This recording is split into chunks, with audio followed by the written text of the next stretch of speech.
তোমাদের অনেকেরই প্রশ্ন যে বিপিএসসি টিআরই 4 এর জন্য তোমরা যখন ওটিআরটা করবে তখন তোমাদের ডিজিলকার অ্যাকাউন্টটা থাকা বাধ্যতামূলক কি নয়, অর্থাৎ তোমাদের ডিজিলকার অ্যাকাউন্টটা দিতে হবে কি হবে না ওটিআরে, সেটা তোমাদের অনেকেরই প্রশ্ন রয়েছে। তোমাদের জন্য বলছি, তোমরা যখন ওটিআর করবে ডিজিলকার অ্যাকাউন্ট থাকাটা তোমাদের জন্য বাধ্যতামূলক নয়, এটা ম্যান্ডেটরি নয়। তোমরা যদি মনে করো যে তোমাদের কাছে যদি ডিজিলকার না থাকে, তোমরা ওটিআর করতে চাও, তাহলে করতে পারবে। যখন তোমাদের অপশনটা দেবে তোমরা ডিজিলকারে রিডাইরেক্ট হতে চাও কি চাও না, তখন তোমরা কি করবে, তখন তোমরা দুটো অপশন পাবে, একটা ইয়েস একটা নো। যদি তোমাদের কাছে ডিজিলকার অ্যাকাউন্ট থাকে তাহলে ইয়েস করবে, আর যদি না থাকে, যদি না দিতে চাও, তাহলে নো করে এগিয়ে যাবে। তোমাদের যদি এই বিষয়ে বা অন্য কোনো বিষয়ে যদি সংশয় থেকে থাকে বা প্রশ্ন থেকে থাকে, তাহলে অফিসিয়াল এই নাম্বারে তোমরা ফোন করে তোমাদের সমস্ত কিছু জেনে নিতে পারবে। তবে আমি বলবো তোমরা ডিজিলকার অ্যাকাউন্টটা করে নাও, কেননা ডিজিলকার অ্যাকাউন্টটা যদি তোমাদের থাকে তাহলে কিন্তু পরবর্তীকালে তোমাদেরই সুবিধা হবে।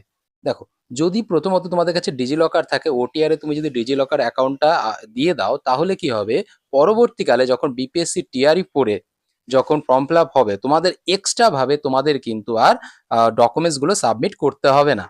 ঠিক আছে, এটা হচ্ছে প্রথম সুবিধা। এছাড়াও বিভিন্ন পরীক্ষায় যখন তুমি পরীক্ষায় বসবে, তার জন্য ফর্ম ফিল আপ করবে, সেখানেও কিন্তু তুমি যদি ডিজিলকার তোমার অ্যাকাউন্ট থাকে, সঙ্গে সঙ্গে তুমি যদি সেই ডিজিলকার অ্যাকাউন্টে রিডাইরেক্ট হয়ে যাও, তাহলে কিন্তু তোমার এক্সট্রা করে তোমার কোনো ডকুমেন্ট সাবমিট করতে হবে না। ঠিক আছে, এটা তো একটা সুবিধা গেল। এছাড়াও ধরো তুমি কোথাও বাইরে গেছো, তোমার কাছে কোনো ডকুমেন্টস নেই, এবার তোমার ডকুমেন্টস দরকার পড়বে, তখন তুমি তোমার কিন্তু ডিজিলকার অ্যাকাউন্টটা খোলা থাকলে, সেখানে সমস্ত ডকুমেন্টস আপলোড থাকলে, সেখান থেকেই কিন্তু তুমি তোমার ডকুমেন্টসটা বের করে নিতে পারবে। অর্থাৎ সবসময় তোমার যে ডকুমেন্টস নিয়ে ঘুরে বেড়াতে হবে সেটা দরকার পড়বে না, ডিজিলকার অ্যাকাউন্ট থাকলেই তোমাদের কিন্তু অনেকটাই হয়ে যাবে। ওকে, তাই বলবো তোমরা ডিজিলকার অ্যাকাউন্টটা প্রথমে খুলে নাও, তারপরে তোমরা ওটিআরটা করো। এবার তোমরা কিভাবে প্রথমে ডিজিলকার অ্যাকাউন্ট করবে, কিভাবে ওটিআর করবে, এই দুটো বিষয় সম্পূর্ণ ডিটেলস আমি একটা ভিডিওতেই কভার করেছি। যদি সেই ভিডিওটা দেখতে চাও, তাহলে ভিডিওর শেষে আমি লিঙ্কটা দিয়েছি, সেখানে তোমরা দেখতে পারো, অথবা ভিডিওর ডেসক্রিপশনে আমি লিঙ্কটা দিয়ে রেখেছি, সেখান থেকেও তোমরা ক্লিক করে তোমার সেই ভিডিওটা দেখতে পারবে।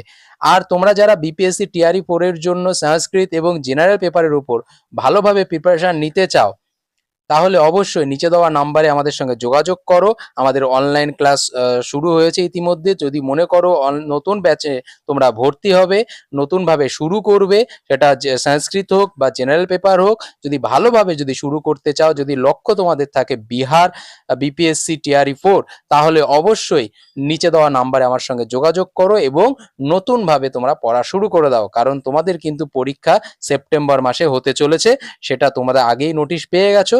তাই জন্য এখন আর কোনো অনেকটাই সময় বাকি আছে, তাই ভালো করে এখন থেকে প্রিপারেশন নেওয়া শুরু করো, তোমরা তোমাদের লক্ষ্যে কিন্তু পৌঁছে যাবেই। যাই হোক, আজ এই পর্যন্তই। তোমাদের যদি কোথাও কোনো প্রশ্ন থাকে অবশ্যই কমেন্ট করে জানাও।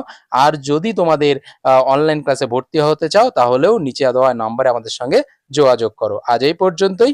নমো নমঃ।